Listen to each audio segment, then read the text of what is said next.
A big thanks to Squarespace for sponsoring this week's video. Morning everybody, fantastic to see you all again. So before I show you the last morning of the shoot that I did last week, I wanted to go through some of the edits that I did on the photos. I've also got some prints of some photos here that I'm going to show you in a little bit.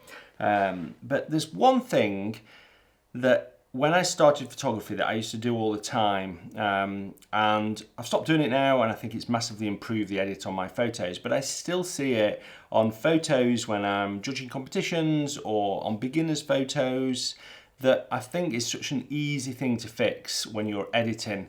And that is all about the luminosity of the photo. So not just the luminosity of the whole photo, but how bright certain areas of the photo are as well. And I'm going to go through an example with you, but the basic principle is that there's got to be reality in what you're shooting. You know, you can edit and have a little bit of artistic license, obviously, but you want to create something that seems like it's possible. So if there's a big sun, and there's a shadow behind the rock, then brightening the shadow up too much won't look right because the shadow is meant to be there.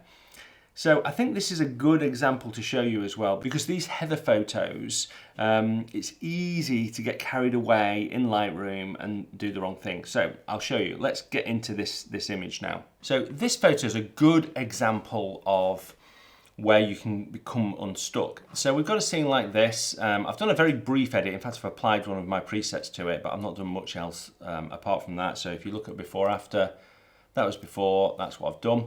And now there's a tendency to think, okay, well, the foreground needs brightening up. But if you look at the before, this is always a good thing to do.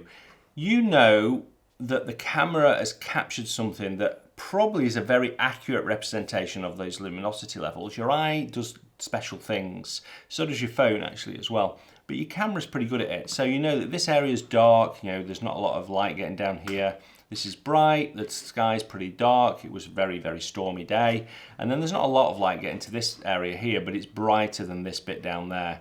Probably about the same luminosity as maybe the sky over here, this bit. The temptation is that the thing you want to do is you just want to get a graduated filter here, and I'll just drag it over, and automatically you can see I've got it brightening up, and you just want to brighten it up, and you think, okay, well, probably that's a bit bright, but you want to brighten it up to about there. Add some contrast and increase the shadows a little bit, and then you think, okay, that looks much better. But I don't think that does look right. You know, it's not right. If you look at the before after, it wasn't like that. This is too bright, and this is probably not the best example of a photo. You know, I've done it much worse than this in the past, but you've got to be a little bit careful. The better way of doing it, so if we take that graduated filter that we just added there, rather than just adding whites and contrast and exposure, let's just get rid of that. In fact, we'll get rid of the whole graduated filter and just use the dodge and burn here. And we're just going to just increase the exposure a little bit, and then we can use that dodge and burn tool, and we can say, okay, well, I think maybe just this bit up here is going to be a bit brighter. Maybe the flowers are catching some of the light because they're higher up. So we'll brighten these up a little bit, and this rock. And then this bit just a little bit, but not as much as this bit. And then you can also think about just adding some warmth maybe to that area, just adding a little bit more white, even a little bit more clarity. And if you use the dodge and burn tool and start to do that, then that adds a much more realistic effect to it. You've got to think about how light is impacting the land, or for that point, the sky as well.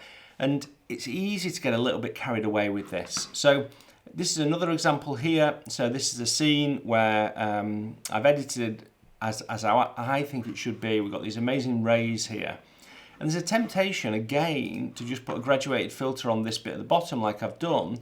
And I've increased the exposure, but you could push that even more, and you could go to about here. But again, it doesn't look good. You don't want to brighten that up too much. In fact, you could go to about there, because if you look at the original shot, there was no light compared to the light that was coming on the mountains in the background. There was no light, or there was a lot less light hitting that area than there was at the mountains in the background. Now the reason I want to say this is I'm just going to move these out of the way and I'm going to show you the photo that was one of my favourite from last week. Yeah, I really like it, and yeah, I just want to talk a bit more about the photo and then we'll talk about the luminosity. So there was a bit of light coming out here, but it was fairly flat light, and there was this amazing rock formation here that I wanted to get. I also wanted to get the purple heather in this distant hill here. This is called Higator, and I really like this patch of heather and this rock, and then the path running through. Now, when I was editing this photo, there was such a temptation to brighten this up, this area here, and I'll show you in Lightroom in a second. It wasn't bright, it was overcast, there was no light hitting it. So the luminosity of this I didn't want to increase too much, and I think it creates a bit more of a moody shot as well. So I purposely didn't increase that. It is a focus stack, this, just to let you know. So I exposed for the foreground and the top half. And then I just was really careful about the luminosity levels on it. Similarly with this shot here. So this is a landscape version of that. I'll just move my calendar out of the way. I should say, by the way, I am actually still taking pre-orders for this. I thought I was going to have to stop them last week, but because I've delayed the printing of it just by a little bit for various reasons, but I just want to make sure I get it right. That means that you can actually pre-order it, and I don't know when I'm going to stop that, but I will stop it in a day or two. So if you still want to get free delivery on it worldwide, then you can. And yeah, I'm so pleased with this landscape version. It looks fantastic. But there's also a portrait version as well if you want to be able to write on your calendar. Right, sorry, that's an aside. So this shot is actually one of my favourites, to be honest. I like the composition of that more than this, but I like the lighting in this. Now, even though it looks like the light's coming out, it isn't actually hitting these heathers. I have actually done that myself a little bit, but I've had to be so careful about how I do it. And also when I brightened it, I only brightened the heather. I didn't brighten the green grass or the rocks too much either, because I wanted to make it look like there was a little bit of light coming onto this heather. The reality was there was just a tiny amount, but not as much as it looks like here. And then the back of this rock here, as some people said, it looks like the sorting hat, Harry Potter's sorting hat. It certainly does in that one. I made sure that I didn't brighten that up too much either. But yeah, this isn't my favourite composition, but it's probably my favourite shot. Oh God, if I got the perfect light on this, it would have been amazing. We were so close to it, so close, but it just didn't quite come out. It did come on the background hills here. Okay, so let's just have a quick look in Lightroom, and then we'll go to day 5 in the morning, and I'll show you what I got on that final day. Okay, so let's have a look at these edits again. So this edit here, this is the raw image that I've edited. The reason I've got a TIFF image as well is that I focus stacked it. So when I focus stacked it, I exported it as a TIFF back into Lightroom. So this is a raw image, and you can see that I have just been really careful about what I do with this. You know, I've just increased the contrast. In fact, I've not really increased the brightness very much. I've darkened the bottom of it. And then the brightness on the heathers, I've done through just using luminosity on the purple. So you can see that, can you see how I can change the brightness level of the heather there? Now you can go overboard on this, so I don't go overboard. I just stick it at about there. And then I just did some brush work around here, and yeah, that was about it really. I didn't do a lot else. It didn't need a huge amount. What I didn't do, which is very tempting, and actually a good test for this is, if you just use a crop tool, look at the histogram. If I crop down to here, you can see that on the histogram tool I have no whites. Now if you were editing just this, so say I was editing this, then you would probably brighten it up because it would look better if you brightened it to about there. But I'm not just editing that, I'm editing the whole scene, and the whole scene together as a whole means that that bottom bit can't be as bright as the top bit. So if I left it at that brightness and then uncropped it and then went back up to the top, you'd see that the sky now is very bright and it's actually too bright. So, you know, the correct brightness for the sky is about there, which means that the actual foreground can't be much brighter. If I go and do this and increase the brightness of it, it starts to look a bit odd, and you don't want to do that. It doesn't create the atmosphere. It doesn't create something that's super special. So just be careful about that. Again, on this one here, you'll see that I actually was even more careful. I actually selected, you'll see, just the purple heather with the color range mask. So I just selected purple, and then I could control just the purple heather or anything that was purple in the scene. So in this case, it was this rock down here. And then on that, I changed the brightness and the whites on that. So just to add a little bit of punch, just to give them a little bit of brightness. But by just doing that alone and not the rest, it looks like light is just feeding onto the tops of them and not into the shadows, which I don't want to increase the brightness of. So I hope that helps. I hope that, you know, that's something that's useful. Let's go back to last week, my final morning, and do I get a shot with some sunlight? Okay, so last morning, and there's a little bit of fog, tiny bit of fog in the air. I don't think there's going to be any sun, but this is exciting because it's a little bit different. I think I'll be able to get something quite interesting. I know the area, I've been back here so many times, so I've got an idea where I'm going to go, and hopefully I can get something just a little bit different than the days before. The weather's changed so much over the last 4 days. Anyway, let's get going.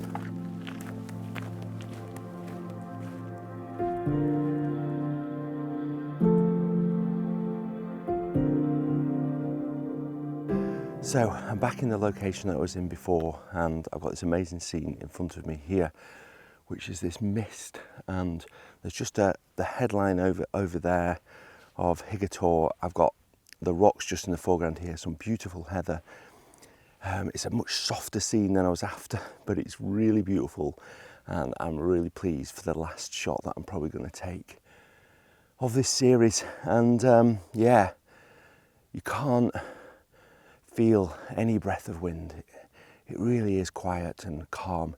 There's just a chirp of the bird, the occasional squawk of a pheasant. It really doesn't get better than this.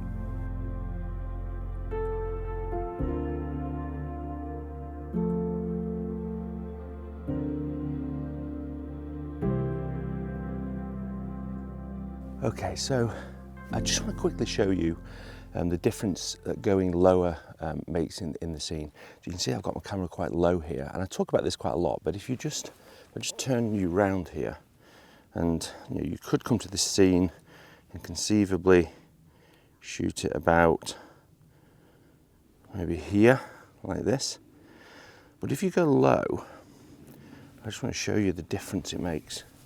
So you can bring that rock more into prominence like that, whereas that rock's a little bit hidden there. And that is the difference between literally sort of 60, 70 centimetres movement vertically. So, think about that, because it does make a difference to the shot. Oh, that pheasant's really noisy now. Right, what else can we see? Oh, there's definitely no sun. The sunrise is over there.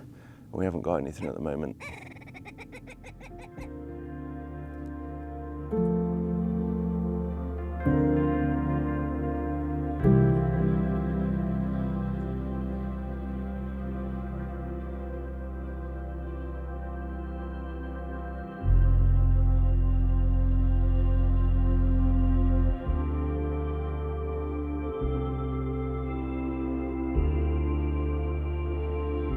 So just as you think you're good to go home, the mist arrives on force. So I thought I'd jump into this sort of vertical shot here and just talk through what I think is quite a complex composition.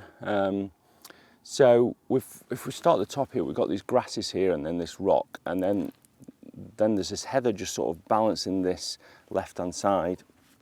There's these nice line of rocks down the left, and then got this quite strong dominant rock on the right. And then the heather in the background. Before I could just see a peak in the background. I say a peak, a tor, which is like a bit of rock. And then it just sort of opens up, you can see, to the tour down there.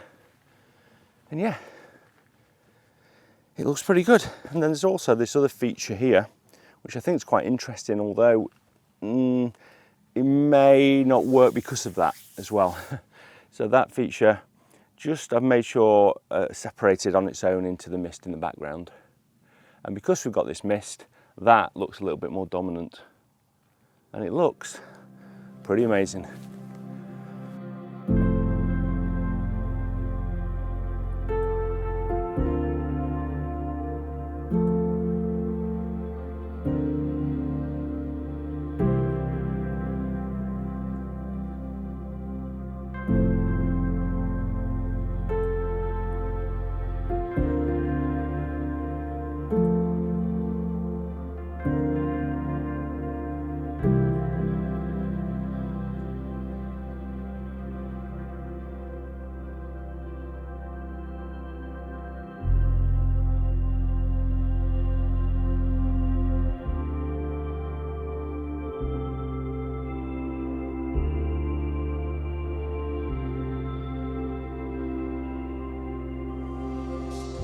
Fog just keeps rolling in and out, so I've come back to this old place that I've photographed quite a few times over the last 4 days, and there's just a bunting there just flying, which is just so beautiful. But I've struggled with it because I've struggled with these rocks and this rock, but I think I've just sort of unlocked something.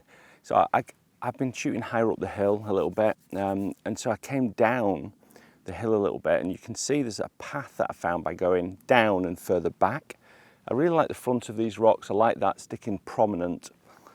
But this rock's always puzzled me. But now, because I've come down, I've opened up the front of this rock. And because I've opened up the front of that rock, I think it mirrors this rock better. And also because I've come down, I've brought this rock closer to this rock in the composition. So all those things added together, I think it's just made quite a pleasing composition. I got a shot with the fog. I'm really pleased. Definitely going to get a cup of tea now. So I hope you enjoyed that final day. As you can see, I didn't get the light that I was hoping for. However, that mist created something a little bit different. It created a very different image of the heather. And I actually really like this shot here. I think this has worked really well. I like the fact that I've got this sort of curved path that goes through here, and I just found that right at the end. You know, the mist just coming here, it's just creating a little bit of just mystery on Higator here, and then you can just see the valley down here as well. This is a good example of where I've not darkened the sky too much. You know, there's a temptation you could easily darken that sky and bring out more of the cloud detail, but I wanted to create this very sort of ethereal, mysterious look. I think this works well with this rock above the horizon and then this rock here on its own. I really like this. I think it's turned out really well. It's not an image that I expected to get, and I didn't expect any miss, but yeah, I think I got some good shots. Now, I just wanted to say something else as well. I haven't updated my portfolio for a long time on my website, and I'm starting to do it over the next week, and this image is going to go on there. I'm probably going to put the other one on as well, so I'm probably going to put this image on as well. I'm not 100% sure about that, but this one definitely will be on.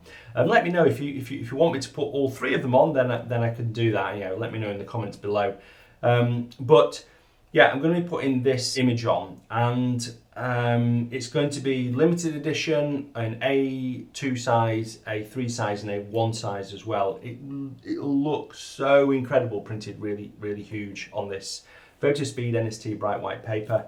And yeah, you'll be able to see that on my website. And speaking about a website, this video is sponsored by Squarespace. Thanks ever so much for Squarespace for helping me out with my YouTube channel over the last few years. If you want a website, or you're looking to set up a shop like how I use Squarespace, or you're just looking to showcase your images, then make sure you head over to Squarespace and check them out. And if you're ready to purchase a website, then you can get 10% off by going to /Nigel or using offer code Nigel.